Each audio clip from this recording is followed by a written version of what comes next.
We often feel like we have the answers to everything. I have my lived experience. I know what I've been through.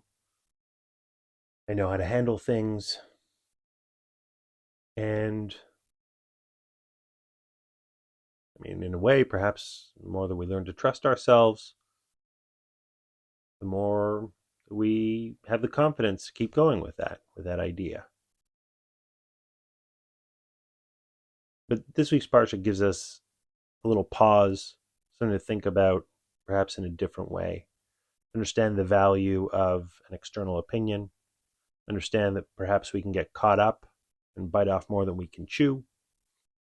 And that there's value in trusted advisors and in having somebody with a different perspective give us a new way of understanding ourselves and the way that we can be the best servers for both our strengths and for the people around us that rely on us. So Bnei Yisrael, battle weary, battered, perhaps, elated and still inspired from the many miracles, crossing the sea, the water, the survival of their war with Amalek. They're about to receive the Torah. This is the pinnacle moment of the birth of the nation of the Bnei Israel in the desert. And yet the Parsha is not called Torah, Matan Torah, Vayishma et Torah, nothing in relation to that. Instead, we call it Yitro.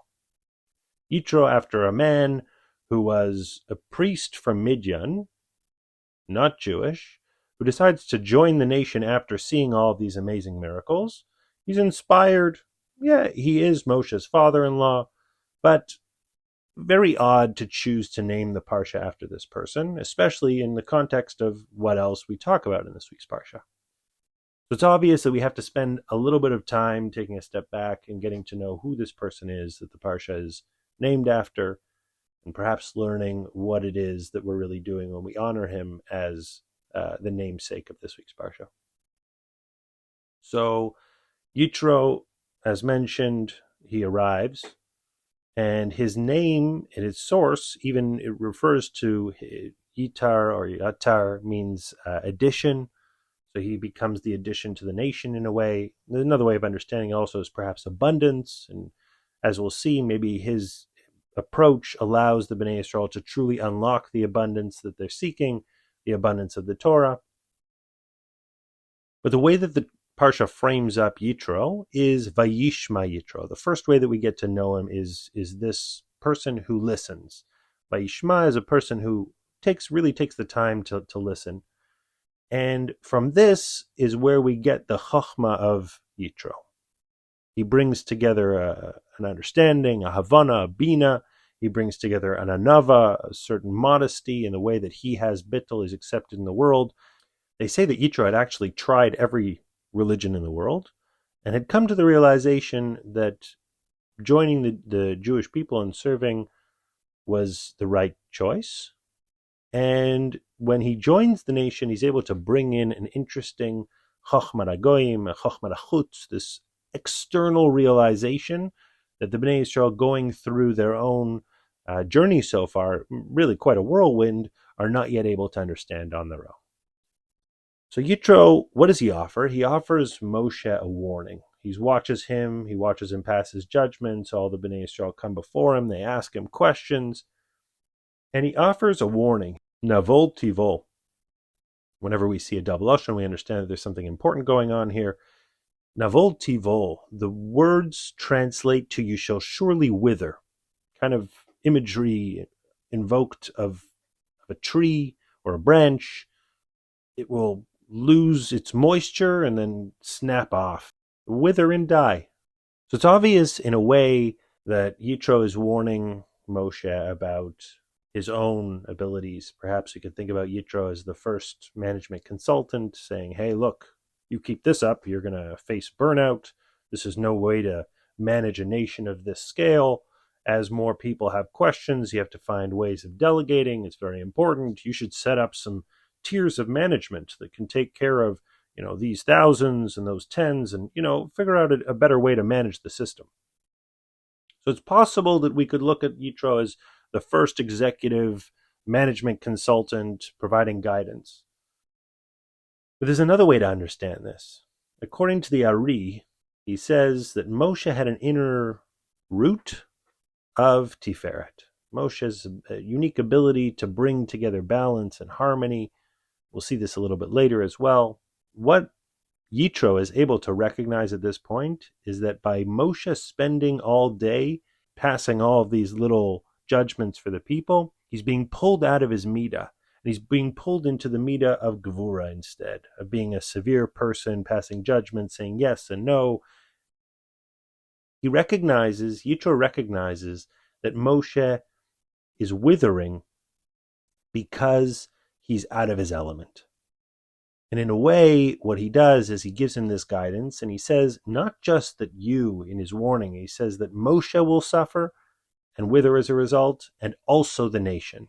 And I think this is a recognition that when people find themselves in touch with their own strengths, and they find their own way to really provide that best of themselves to the world, it's also a question of managing burnouts. Empty cups don't pour. But when you're really in touch with your abilities, and you can delegate the tasks that you're not as good or not as strong in, that's the best case for everybody around. And really, when we think about the Bnei Yisrael at this time, still learning to trust, Am Kshei Orav, they're a nation that needs all of this energizing as much as they can. And when we think about the midas that we talked about last week, about this idea of tzimtzum and bittul, for Moshe, this acceptance of Yitro's advice is an amazing level of anava also, but it's also an acceptance of his bittul, of knowing that good advice can come from anywhere. It can come from outside of the nation even. And it can come from a person who does not practice the same religion, does not serve the same God up until yesterday. And what it means is that Moshe is accepting that this is the end of my limits.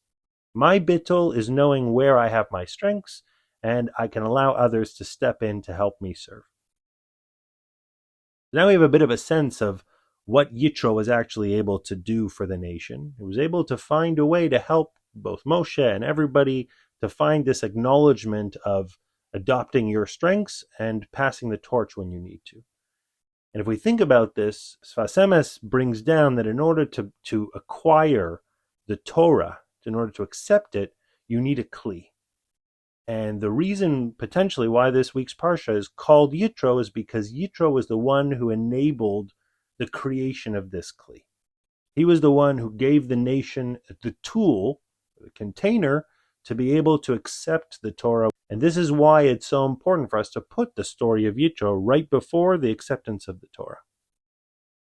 We talked a little bit before, we'll get into the Torah, it comes now. So God comes down and he gives two of the 10 commandments. The first one, I am Hashem. The second one, you shall have no other gods.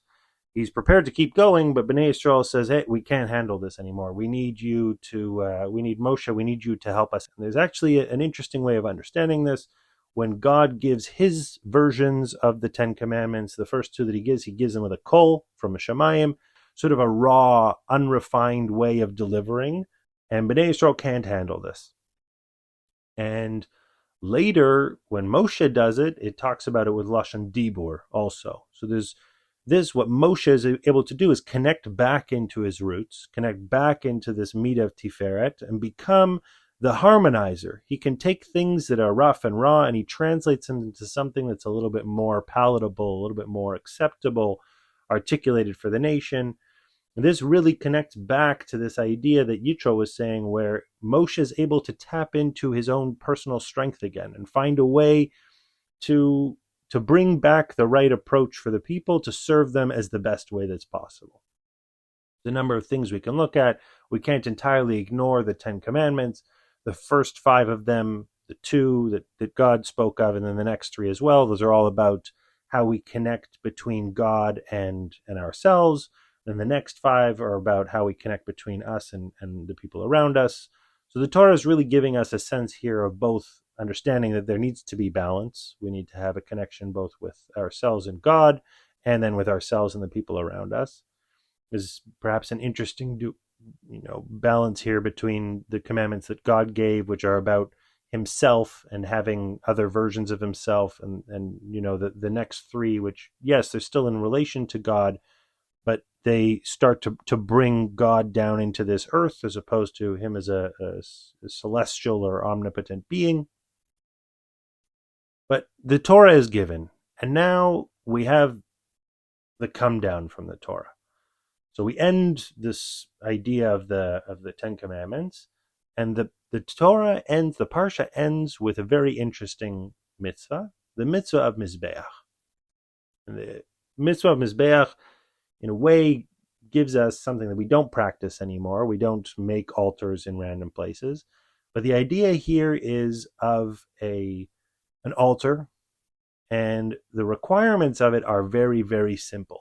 In fact, it's not allowed to be elaborate. It must be made from earth or an unhewn stone, so you can't shape them to create the altar. There's no tools. In fact, so much so, they're not allowed to have steps, because on the off chance that somebody becomes too excited to go and worship, they may expose themselves while they're going to do the service, especially on a big altar. They're important to have a ramp. Somebody shouldn't lift their legs too high. There's clearly an emphasis on modesty. And if we think about this, maybe pausing just for a moment here, we have this idea from Yitro of connecting with our inner strengths and finding ways to do what we do best to serve. And then we have this idea of, the Aseret Dibrot, the Ten Commandments. This is the pinnacle of God talking to the nation and giving them commandments. And then we have the first integration message. When you decide to take on all of these tasks, and when you decide that you want to serve properly, it's very important to do that with modesty. Don't bring your ego into the equation. And perhaps this is the balance, the other side of the equation, to say, even though you know your strengths, don't overdo them. Find ways to integrate with modesty. Find ways to integrate without over polishing from your strengths. And I think that this, perhaps as an idea, brings the completion around the delivering of the Torah, the acceptance of the Torah by the people, because it makes it more palatable for us to understand that we don't have to do everything ourselves. We can turn to each other. We can turn to the people around us. We can do the best that we can. And at the same time, that when we're integrating moments of zealotry, that we should do that with modesty and not try and overdo it in our strengths and over push them too much, even though perhaps we want to. Thank you very much. Shabbat Shalom. If this sparks any ideas, again, I'd love to hear them. And we'll talk next week.